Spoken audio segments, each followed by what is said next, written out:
Good morning. Thanks for being here. Our emergency management team, along with many others across the state, continue to watch Tropical Depression Debbie, while also responding to ongoing rain and previous flooding throughout the state. Let's start with Debbie.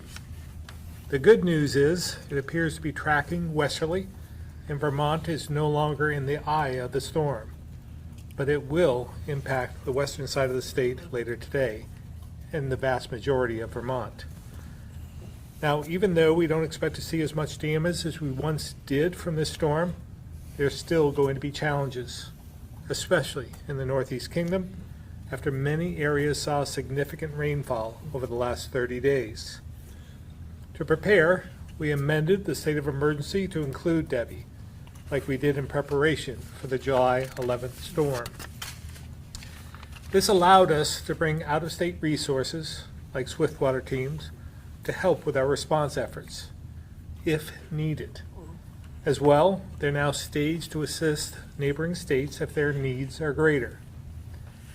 Commissioner Morrison will go into more details, but we want to remind folks to be smart and safe. Please don't drive through flooded waters.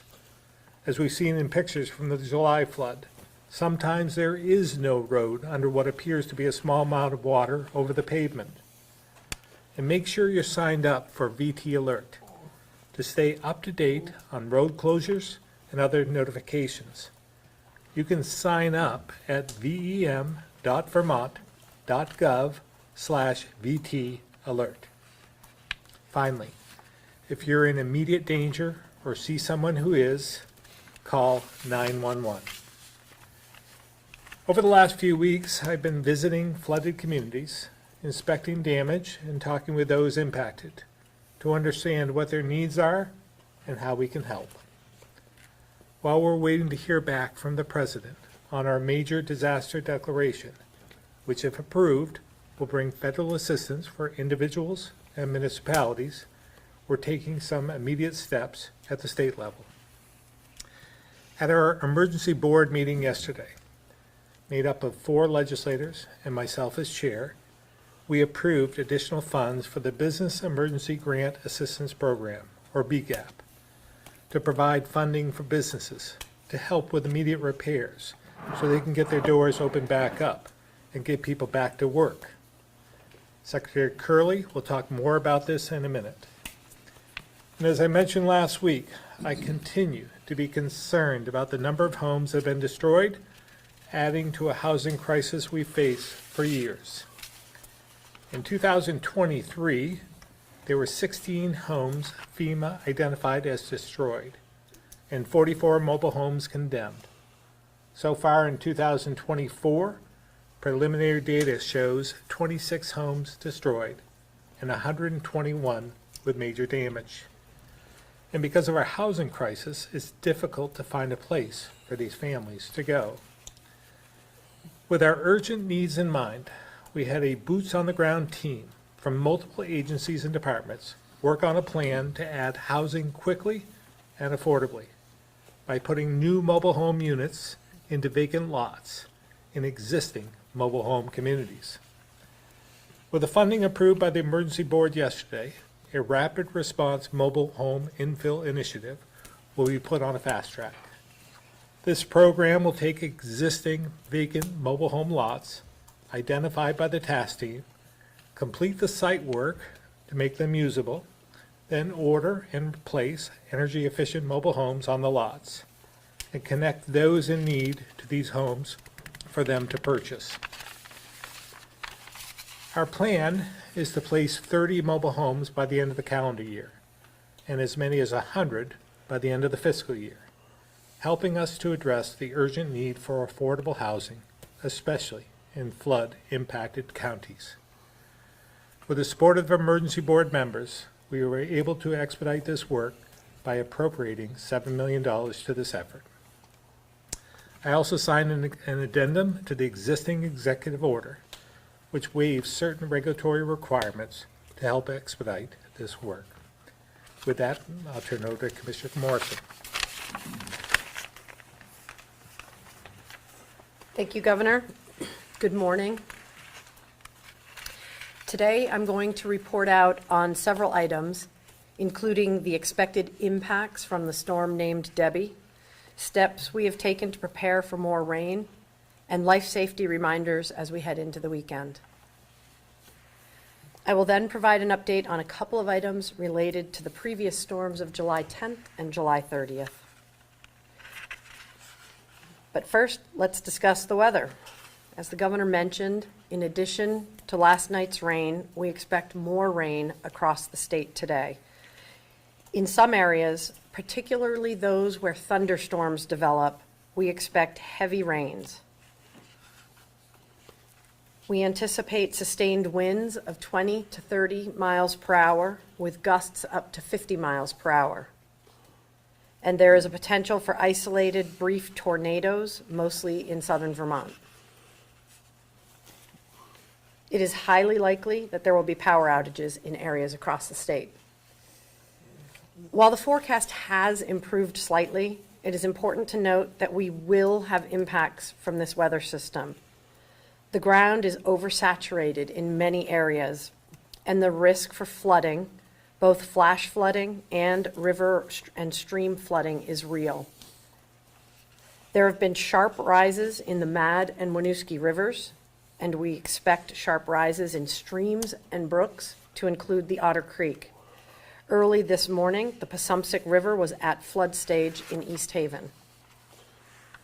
There have been multiple reports of standing water in roadways.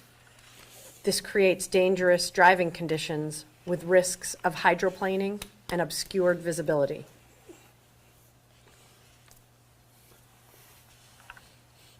The governor mentioned that this week we amended the open state of emergency to include impacts from Debbie. This will allow us to access guard resources such as high water vehicles if they are needed, as well as Emergency Management Assistance Compact or EMAC resources such as out-of-state swiftwater teams. We have also submitted an emergency declaration request to FEMA, which gives us access to federal resources such as urban search and rescue teams. We have staged swiftwater rescue teams across the state, and we will monitor conditions and move resources as necessary until Debbie is passed. I want to talk a minute about what you should be doing. Pay attention to the weather and be prepared for the worst case scenario. Charge your flashlights and your cell phones. Please remember that the worst of the rain could come after dark. Remain vigilant until the storm has passed you by. Follow the directions of your local officials and emergency responders. Never drive through standing water and don't take unnecessary chances. Turn around, don't drown. We have emergency crews staged across the state, but please do not create a situation where you have to be rescued. Please don't put first responders at unnecessary risk. Understand your risks based on where you live. What do I mean by that? I mean, pay attention to the local conditions, hyper-local conditions. Debbie is going to hit differently depending on where you are in Vermont. An example of what I mean is, if you live in an area that has oversaturated soil and high winds come through, there is an increased risk of trees toppling over, particularly trees with shallow root systems. Another example is this. In some areas, river or stream banks have been eroded, and water may run in atypical and unexpected ways. Please don't count on the water running the way it normally does, and keep your heads up if you are near a river, stream, or brook. If you believe your situation could become unsafe, pack a go bag and have a plan in case you have to leave your home. If your situation becomes life-threatening, call 911 and follow the advice of emergency responders. I want to go backwards to the July 30th storm for a minute. Just a word about damage reports from the weather events of July 29th through the 31st. This is a reminder that even if you fixed your own damage, or you just haven't gotten around to reporting the damage, we strongly encourage you to connect with 211 so that we have an accurate assessment of the damage across the state. Every report helps us move closer to the thresholds that might trigger federal assistance. So please help your neighbors and fellow Vermonters by documenting your damage on 211. You can go online at vermont211.org or call 211. FEMA and State of Vermont teams have been in the field this week, looking at the damage that has been reported. To date, 211 has received reports of damage to 398 homes and 0 businesses from the July 30th storms. We suspect that there is more damage out there, and we are asking for your help in identifying it. As previously reported, we have submitted a request to the President for a major disaster declaration for the storms on July 10th. For that storm, 211 has received 2,575 reports of residential damage and 294 reports of damage to businesses. If we receive the declaration, it will open up avenues for significant federal assistance. We will update you with details once we have heard back from the White House. For today, let's keep the main thing the main thing. Stay safe, Vermont. While Debbie is not packing as big a punch as we anticipated, it will impact us. There will be damage. There will be various types of flooding. It will be a challenging next 18 hours, but we will get through it. Stay safe and take care of each other. And with that, I will turn things over to Secretary Joe Flynn from the Agency of Transportation. Thank you, Commissioner. Good morning. I'm going to update on the current situation of state roads, bridges, rail transit, and aviation. This morning, we still have 2 roads that remain closed from both the 10th and the 30th of July storms. And they are Route 5 in Barnet and Route 111 at the intersection of Route 114 on the Brighton-Morgan line. All active freight rail and passenger rail is operating normally. The Lamoille Valley Rail Trail does have 3 closure sections, 2 due to Beryl and 1 due to the July 30th. Those sections are Danville Village Trailhead to the West Danville Park and Ride, the Hardwick Trailhead to the Wolcott Trailhead, and between St. Johnsbury and Marty's Store in Danville. There are currently no impacts to aviation, and there are no impacts to transit. Last night, no new work that has been previously done has been affected by the rain overnight, to our knowledge. I'm speaking specifically on the state network, but we haven't yet heard from towns. Yesterday, a dozen towns reached out for sandbags. And overnight, on Vermont Route 2 at the intersection of 18 in Waterford, there was a mudslide onto Route 2, US Route 2, excuse me.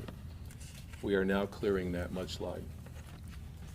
That concludes the report on roads and bridges, and I would turn this over to Secretary Lindsay Curley of the Agency of Commerce and Community Development. Thank you.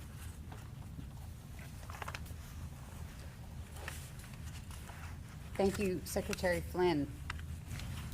As Governor Scott mentioned, yesterday, the Emergency Board signed off on administration requests for flood-related funding for 2 programs run by the Agency of Commerce and Community Development: the Rapid Response Mobile Home Infill Program and BGAP.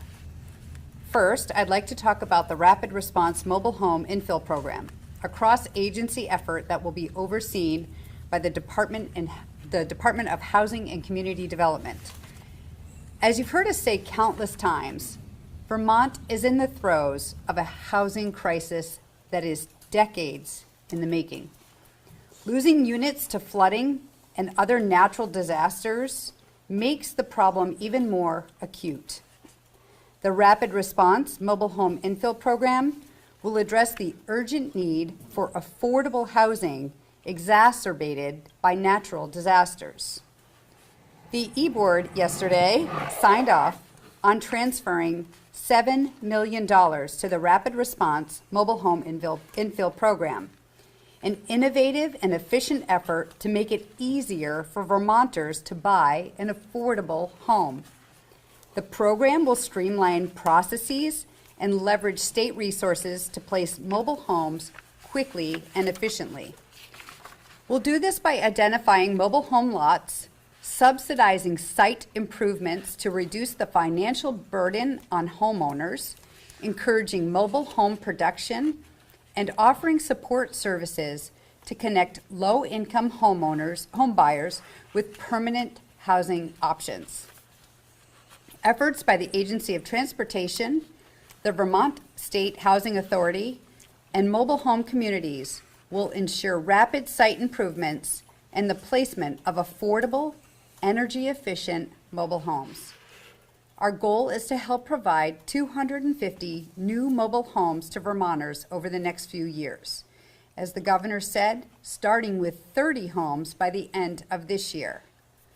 Every new unit across Vermont is a win. And by adding these new owner-occupied mobile homes to the mix, it could make it easier for other Vermonters to find a place to own or rent. This is just one tool in the toolbox to increase housing opportunities and help flood victims, but we are confident that it will make a difference and help families stay in their communities. The other request by the Scott administration approved yesterday by the E-Board was for funds to help businesses, farms, and nonprofits that suffered physical damages in this July's floods. The Department of Economic Development will distribute that money in the form of grants issued by the Business Emergency Gap Assistance Program, or what we call BGAP. To refresh your memory, BGAP first went live last August to help businesses, farms, and nonprofits that suffered physical damage in the 2023 summer floods. The then $20 million program helped 532 properties with an average grant of $36,500. Now, BGAP is set to help more organizations, with $7 million approved yesterday by the E-Board and $5 million approved in the last legislative session. That's a $12 million total investment in repairing property, helping organizations reopen their doors, and getting Vermonters back to work. As we speak, the Department of Economic Development is working out the details to bring BGAP back online. But I can tell you that the $7 million approved yesterday will go to help businesses, farms, and nonprofits that suffered losses in July of 2024. The $5 million allocated during the legislative session will go to businesses, farms, and nonprofits with lingering unmet needs from the July 2023 floods. We will keep you updated as BGAP details are finalized. There will be some differences from the first iteration of BGAP, but the basic formula will be the same. BGAP will pay up to 30% of net physical damages. That damage not covered by insurance proceeds or fundraising. The latest numbers from Vermont 211 show that 294 businesses were damaged by flooding last month. We know this $7 million won't make those organizations whole, but it surely will help them in their recovery. As we did last summer, we are working with the Central Vermont Economic Development Corporation, which will be providing applicants with technical assistance, like helping them fill out applications or obtaining translation services. The Central Vermont Economic Development Corporation will take calls from businesses, farms, and nonprofits throughout Vermont that need help and either provide that assistance themselves or connect them with another regional development corporation to provide that service. Vermont's regional development corporations are invaluable partners in this effort. We encourage flood-damaged organizations to use them as resources. I want to finish by thanking the lawmakers who sit on the emergency board, Senators Jane Kitchell and Ann Cummings, as well as Representatives Landfair and Kornheiser, for supporting BGAP and the Rapid Response Mobile Home Infill Program. These two programs will help Vermonters access stable housing and jobs, and they will strengthen Vermont's recovery as we face more frequent weather-related disasters. And with that, I'll turn it back over to the governor. Thank you, Secretary Curley. We'll now open it up to questions. I'm curious where you're thinking about citing some of these new mobile homes. What we found, and some legislators have found this as well, that there were about 200 open vacant lots throughout Vermont that just lacked a mobile home to put on them. So that's where we started, and we're looking at areas that are in flood-impacted communities that would need the housing. So they're throughout the state, but we're really focusing on those areas where there's the greatest need. And it's probably an obvious question, but I assume these are mobile home lots that are, high and dry, completely out of the floodplain. They are. And I might have either Tracy or Stacy, I'm sorry. Yeah. Stacy or Mike come up. Absolutely. Stacy? Yeah. Great. Hi. Yes, most of all of the lots that we're looking at are within existing registered mobile home communities throughout the state of Vermont. And as we go to assess the conditions of those lots, we'll ensure that they're out of the floodplain and high and dry, as you said. Thank you. You're welcome. Stacy, would you mind introducing yourself, please? Oh, yes. I'm Stacy Andre. I'm with the Agency of Transportation. I am one of the Mobile Home Task Team Rapid Response co-chairs, along with Michael Booth, who is also with the Agency of Transportation and a co-chair. And how do you spell that last name? Andre, A-N-D-R-E. Thank you. You're welcome. Great.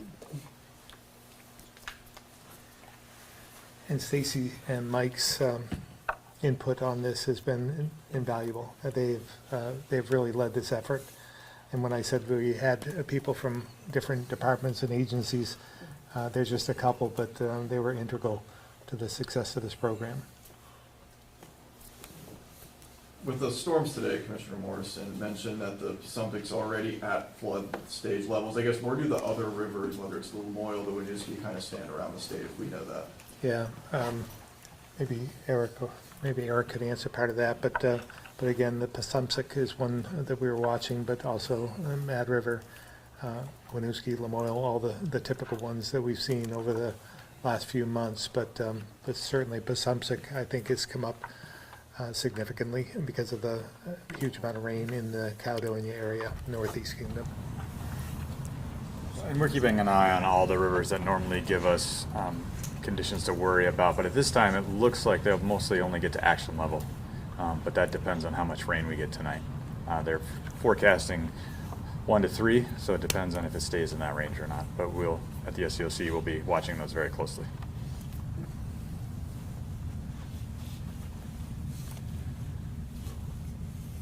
All right, we'll move to the phones. Keith Whitcomb, Rutland Herald. Nothing at this time, thank you. Thanks, Keith. Ed Barber, Newport Daily Express.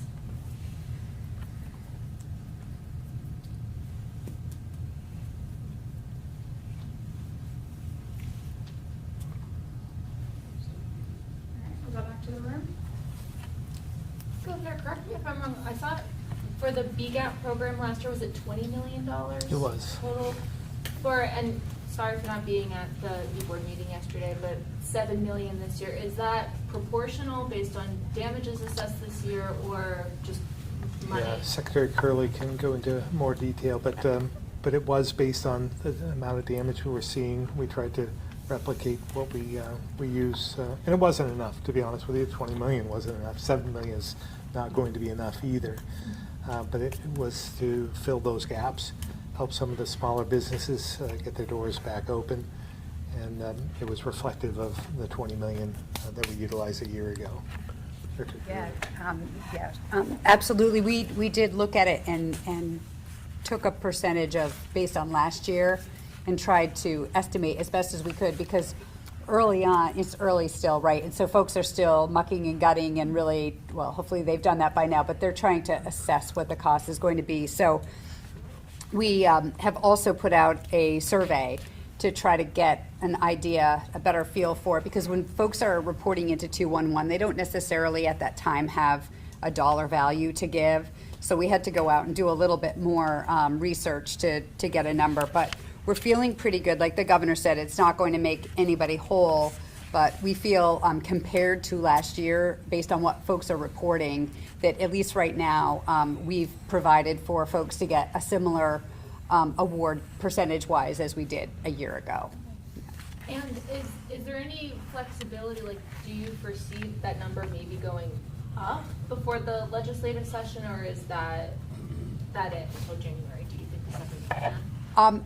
It's hard to say what's going to happen in the next, these storms. But we've really, the other thing that happened was, at the end of the last session, there was a contingency that you might have heard me refer to this other $5 million. Mm-hmm. There was $5 million that was approved for flood-related impacts, and it wasn't, the intent of the legislation was clear to continue to help. There were folks in 2023 that were not helped because the funds ran out, as well as people came in too late, like after the program had ended and the funds were out. So it was intended to help them, but also others that still hadn't received, enough help.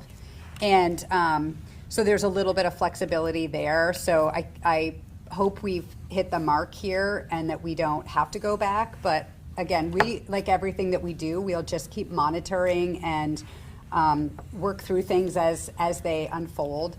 But yeah, right now we're really hoping, like last time, that we have calculated as best we can and do this the right way right now.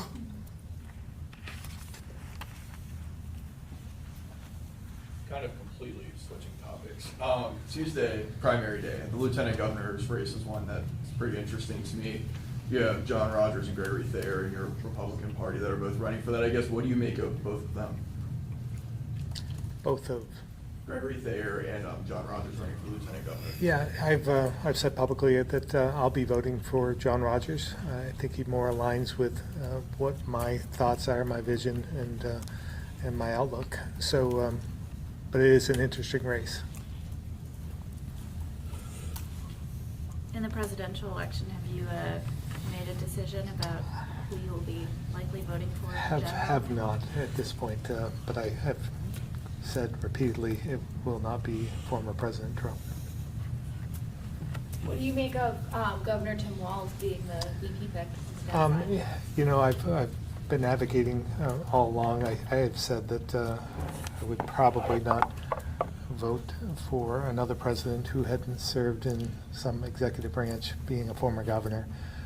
And I made it known there was some that had run in the primaries that I thought would be better suited for the position, because they've had that executive on the ground, with budgets and so forth, and actually interacting with constituents in a much different way than some of the others who had been moved forward.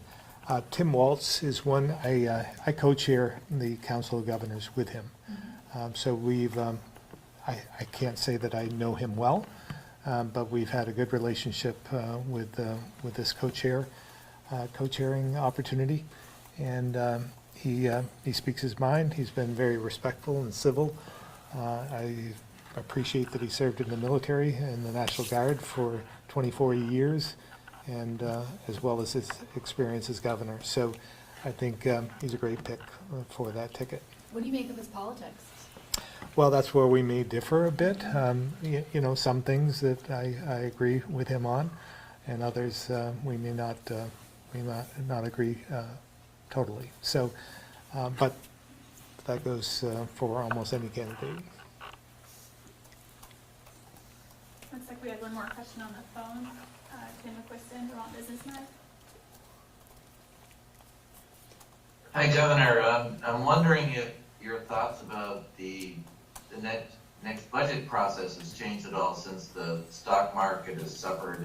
It's rebounded a little bit this week, but I'm wondering about your thoughts about the economy in general and about your thoughts going forward on the Vermont economy. You know, as you know, Tim, I've taken a cautious approach to the budgetary process. I do believe that we are going to have some challenges in the future, that what we've seen in terms of revenues for the state have been based on somewhat of the emergencies that we've seen over the last few years and the influx of federal dollars. And I think that that's giving us a false sense of security and actually has driven a lot of some of the surpluses we've been seeing over the last few years. So that money is drying up, and I think that we should pay attention and be as frugal as possible with the budgets that we're putting forward. But inflation has impacted all of us, state government, healthcare, education, doesn't matter what it is, inflation has had an effect on every single sector. But we need to rein that in and make sure that we're frugal and as conservative as possible in budgeting for the next fiscal year. It would not be unprecedented to bring the e-board back and reset the revenue projections for the coming year. Any thought that you might do that or might have to do that? Well, we'll go on our normal cycle and reflect on that as we go. I would consider any surplus, any upgrades the emergency board makes as one-time money, not ongoing revenue. So if we can all keep that in mind, I think that would go a long ways to presenting a budget and having the legislature reflect on what that really means. One-time money isn't ongoing money, and I don't believe what we're seeing right now is ongoing. Great, thank you very much. Back to the room. Back to the race for lieutenant governor, and at risk of bringing up my own reporting from earlier this week, but I'm wondering if you were aware that the House Speaker issued verbal and written reprimands to the lieutenant governor last year. I didn't know about the details. I knew that there was, the speaker had given me a heads up that there was some issue, but didn't go into any details whatsoever. So I can't say that I was surprised, but at the same time, I had no knowledge of what was happening. And she was taking this on herself, and said her and the pro tem were going to address it. When you say you can't say you're surprised, what do you mean? Well, because I knew that there was some issue. Something, okay. But I didn't know what it was. Okay, you didn't know the nature of it. I did at all not. whatsoever. What do you No make details. of the behavior of that exhibit? You know, I give great credit to the speaker for taking this on and protecting her members. It is a unique position, being lieutenant governor. You're not really part of any, I mean, you get paid through the executive branch, but you're not a part of the executive branch. You're a constitutional officer. So there's not a great deal of oversight. And that goes for any constitutional office, whether it's the auditor, secretary of state, treasurer, attorney general. They're all constitutional offices. Do you think that should change? Should there be reforms to create more oversight over those positions? I'm sure there could be, not just this position, but you're only accountable to the people, those who voted for you. There should be probably some ethics oversight of some sort, but maybe that'll be taken up in the next session.